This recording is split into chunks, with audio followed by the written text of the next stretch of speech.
The experience at Pride Community Foundation, being there as a representative of the TV division, opened my eyes to many different things because it was the first time in a long time that I'd actually been a member of a group.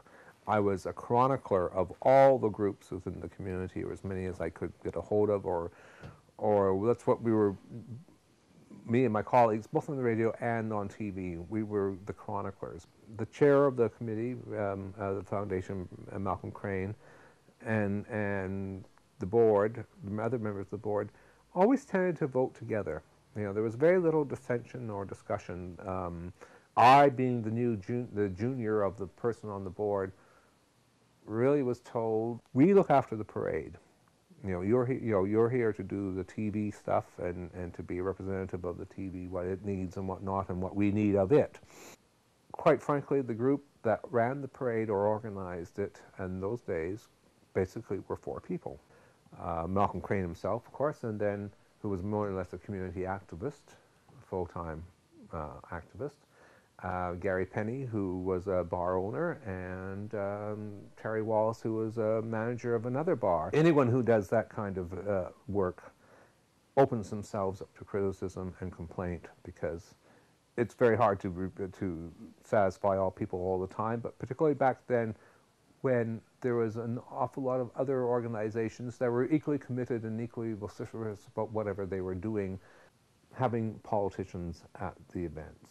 Inviting them, not, you know, going out of our way, inviting the local MLA or the local MP or the local city councilor, the mayor, whoever.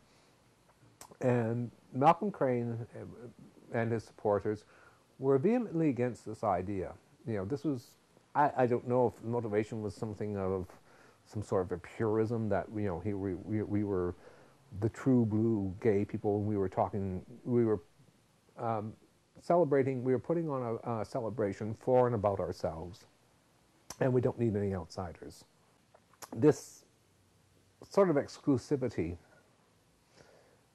never rang well with me because of my experiences both in radio and in TV. Any community activist, it doesn't matter what they're activating on, knows that sooner or later you have to deal with the powers that be. That means the politicians, that means the governments, and so on and so forth. And in the end, it really doesn't matter whether you support a particular political party or are dead against them. If they happen to be in power at the time that you are doing your activating, you have to deal with them. Nevertheless, there was a reticence on the part of the Pride Community Foundation to extend a hand to the outside world.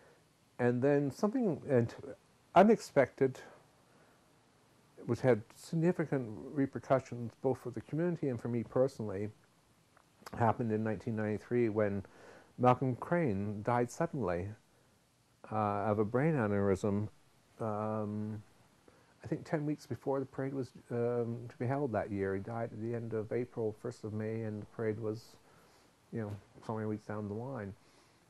And this was a total shock to everyone. Malcolm was for all his life, was a man of ideas. He had big ideas, he had big ambitions, and he seemed to think he had the wherewithal and the be-withal to accomplish some of them, and some of them he did, and others he didn't. At the time of his death, you know, plans were just being formulated, as they seem to be each year, by Malcolm and the inner board of the executive of the Pride Committee, which included Malcolm and Terry Wallace and Gary Penny and Peter Kinloch and Karen Bitts. The board, the Pride Community Foundation, had an emergency meeting of the board members to discuss, you know, this unforeseen and surprising event, and what were we to do? Because as it was found, as it was turned out, as it was discussed at the meeting, in many ways, everything depended on Malcolm. And this is one of the unhealthy aspects of someone who really has this go-getting spirit that I'm going to do this, and by God I will do it, but I'm the only one that's doing it. There was no one, very little balance and checks on what was happening and how it happened and should it happened and whatnot. The board got together and initially decided that they were going to cancel the parade because there was not enough time to put it on, to get all the arrangements made and so forth. And that almost carried the day. We had two meetings. We had one on a Saturday and a week after Malcolm died, and we decided that we would probably cancel it, but we'd meet again over early next week, which we did. And at that point, we rescinded the decision, reversed ourselves, and decided to put the parade on. What was the basis for deciding that? Because there had been reports back from Gary Penny and Terry Wallace in particular, that the reaction they got, and they were a good barometer of reaction because they were the bar owners, and people would come into the bars, and they were the community conduit at the time. And the idea of not doing the parade was just an appalling, unthinkable act. So the parade was going to go on. The Pride Community Foundation wasn't as flush as we had anticipated or had expected, and that many of the things that had been discussed in prior board meetings had not yet been acted upon. We had to do an awful lot of catching up, of scurrying around, and in fact, innovating and learning on the job and making decisions on the fly as we proceeded. But we had 10 weeks. If we were going to have a parade, where was it going to be? If it was going to be successful, it should go down a commercial street like Denman, because we needed to, we as a collective group, and we became, the Pride Community Foundation essentially died with Malcolm. And out of that came an ad hoc committee called the Pride Parade Committee, and made up of myself and Rob Woven, as I said, and the other members of the old Pride Community Foundation, and a few others, and Margot Dunn, Tom Pratt, and many of them were strangers to me. I'd never met before, but there was a commitment and there was a purpose of mind, and we had to get going on this. My goal was to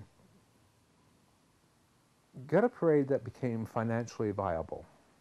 Because I've heard, and from other people in my travels in both radio and TV, that pride parades tend to cost a lot of money and they lose money and so forth, and become yet another burden on the community as far as fundraising to pay it off when there's so many other worthy causes that needed financial help and so on and so forth.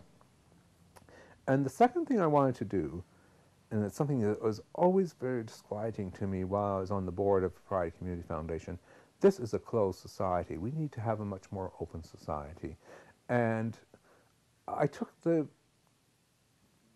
of fashioned my leadership of this group around the concept that we are the parade people. We're going to put on the parade, but we are not the parade. You are the parade. The people in the community or whoever wants to come, and I wanted to make it as open, as accessible, and something that people wanted to join in. As I mentioned earlier, had been a reluctance of some of the lesbian communities to be part of the parade when the Pride Community Foundation was running the show, and some of the criticisms and apprehensions and whatnot were quite justified and quite understandable. Yes, we wanted to have everyone that wanted to be part of the parade in. Yes, we wanted to have people to come out to and look at it, to be part of it and observe it. And yes, we wanted to have a great festival and party afterwards. We were doing the traditional things that had been going on for many years, but we were doing them in a different way, on a different route, by different financing, and in many ways different personnel. And it worked. For some bizarre reason, that summer it worked. We got the parade route put together. We had a very, very hard-working Pride committee. Gary Penny brought in some people that he was associated with within the bar.